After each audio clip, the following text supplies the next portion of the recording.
The Political Economy of Journalism, The Hindu. Though I handle complaints and examine The Hindu's compliance with its editorial values and core journalistic principles, there are compelling reasons for me to dwell on media literacy. It's important not to conflate the fortunes of the news media industry with the demands of journalism. Yet, journalism and the news media industry are linked through a complex network of political economy, which contributes to a sustainable model for credible journalism. The plague of disinformation is not new. In 1939, the journalist turned educator, Clyde R. Miller, delivered a powerful lecture, How to Detect and Analyze Propaganda, at New York's Town Hall. His major recommendations remain valid today. He said, there are 3 ways to deal with propaganda: first, to suppress it; second, to try to answer it by counterpropaganda; third, to analyze it. He established the Institute for Propaganda Analysis, IPA, which came up with efficient tools to sift facts from propaganda. The most potent tool of IPA was media literacy. I believe that it is true for the digital era too.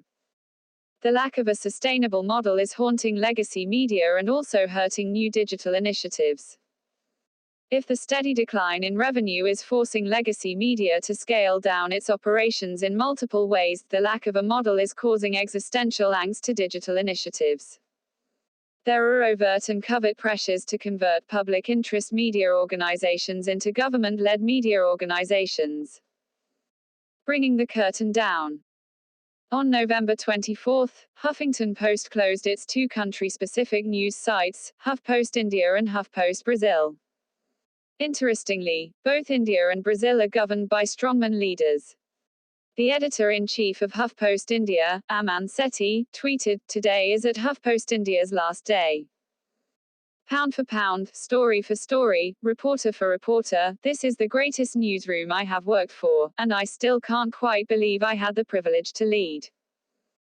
From its exhaustive investigations into the controversial electoral bonds scheme to a story on how the BJP turned a women's NGO, the Association of Billion Minds, into a secretive but highly influential propaganda machine, HuffPost India established itself as a credible, investigative news platform.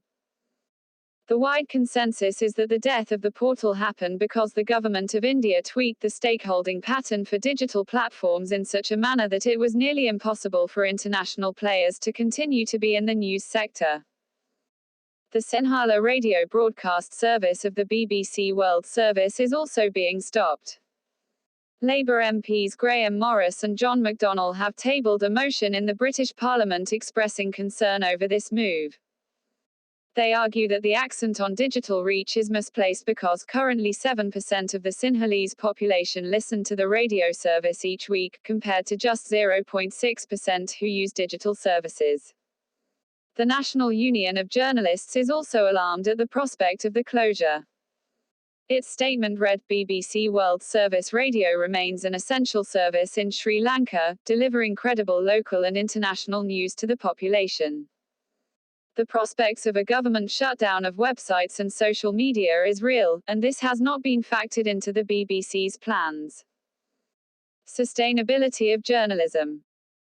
Given the magnitude of the crisis, the Forum on Information and Democracy, an international entity founded by 11 independent organizations from different backgrounds and regions, has created a working group on the sustainability of journalism.